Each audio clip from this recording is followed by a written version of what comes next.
Good morning, everybody. Welcome to this moment in time, this now moment. Jamie's gonna love that one. I'm putting on some lotion. Hey, I wanted to go live this morning because it's just easier for me to get a video onto Facebook live as opposed to shooting a video. Good morning, Emma. Happy day. Namaste. I wanted to talk about children and everything that's going on, and I've had a couple of conversations with some friends, and I just wanted to share, because as adults, with everything that's going on in the world, adults are struggling, and imagine how the children are feeling without having all of the experience or any backstory of what's going on. And what I wanted to talk about was, there's that saying that says, kids never listen to their children. Kids never listen to their parents. But if you flip that around, parents never listen to their children. And the kids have just come from a place of all-knowing. They are less jaded. They have a sense of what's actually happening here in the world, more so than those of us who have had other people's stories and influences put on them. So I had a conversation yesterday, and if you think that I'm talking about you, it's possible. But it's all coming from love. So I posted the other day that kids are sponges, and they're taking in everything. And so with the kids taking in everything that's going on, as we were raised and we grew up, we weren't taught how to be kind and mindful, present, taught how to meditate. So the parents and the adults don't have the tools that they need to help their children.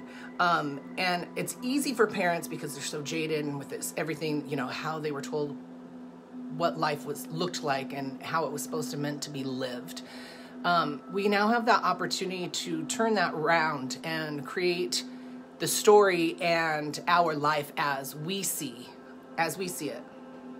And in doing that, in this quieting down phase, I guess, with taking away all of what we were used to in the past, all of our old stories, the way we taught our children. If you think about it for just a moment, the way that we've taught our children in the past, if you see what's going on in the world today, you know that the way that we've taught our children, the way that we were taught, it doesn't serve us anymore. We have to create a more mindful place for our kids. We have to listen to our kids. I watched a video once on Facebook, and there was this mom, and her daughter said to her, "Mom, you don't always have to be so perfect." And I got the message right away. I was like, right on, motherfucker! And then, boom, the mom didn't get it, which is fine. But we need to listen to our kids.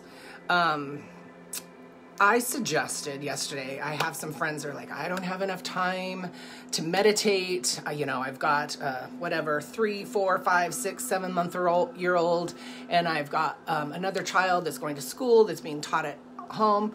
Listen to all of the resistance that you just put up.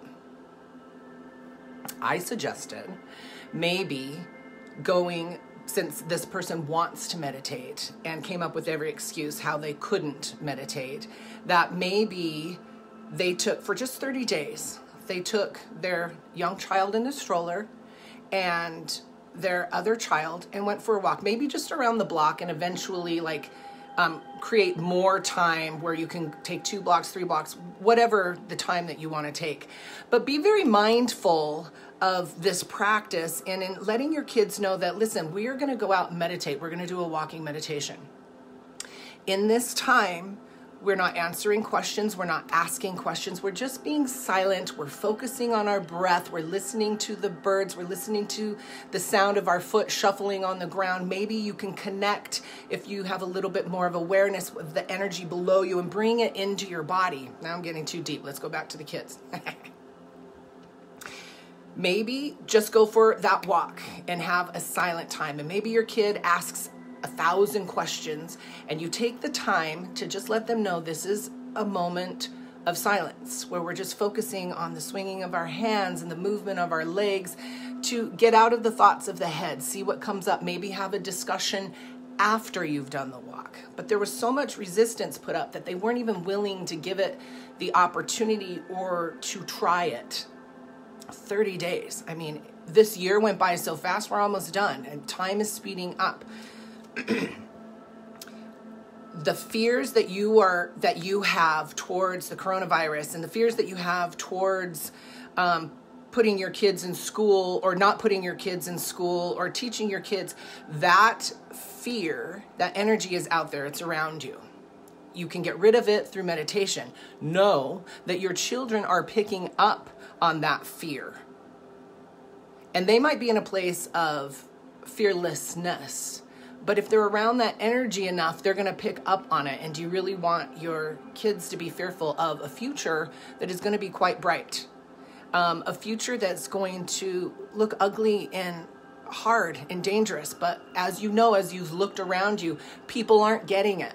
And so until we're all on the same page of this ascension that's happening with our planet, we're going to keep having all of these struggles. And I mean, look at what happened with the election. There was who's going to be president of the United States. And then there was still who's going to be president of the United States. It's all been decided, and it's still who's going to be president of the United States for some people in this country. So we weren't taught kindness and mindfulness and understanding. We need to be kind and mindful of those people who are struggling currently. With that being said, let's go back to the kids.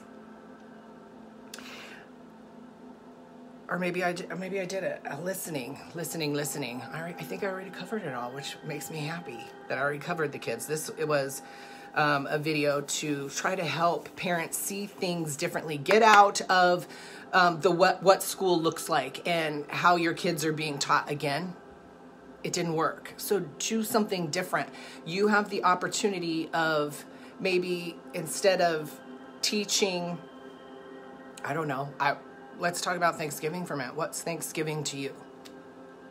You know, Thanksgiving to me, we drew our hand on a piece of paper, we made a turkey, and we talked about how the pilgrims and the Indians came together and broke bread together, when we all know that that's not what happened. So what are the kids being taught today? And what they're being taught, are they coming home, and as a parent, are you really explaining to them what actually happened? It's super important.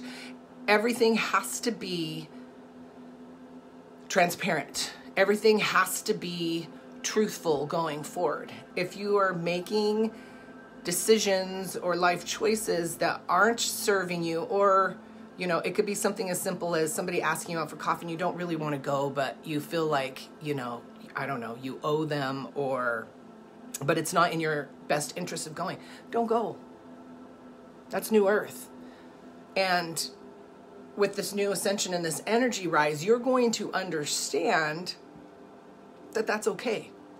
And if the people on the other side of that aren't okay with it, then they're not your people.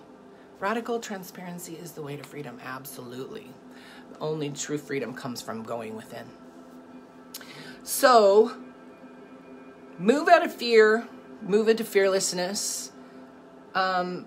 Help your children. Please reach out if you just need a different perception on what's going on. You know, it's easy for me to sit here and talk about meditation and making the time for it because I don't have children.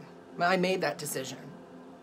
But you made the decision to be a parent. And in that decision of being a parent, you need to teach your children how to meditate. That's the only way they're going to survive going forward with everything that's going to go on, with all of the earth changes, with all of humanity's changes, with the, I want to say degradation. I don't know if that's right. The degradation of how our hierarchy on how we've been living in this country and around the world for a long time. Let me add at the very end of this video, earth awareness. If you don't have awareness within, And within yourself, you don't have an awareness of everything that's going on around you. Know that everything that is on this planet has been on this planet from the beginning of time.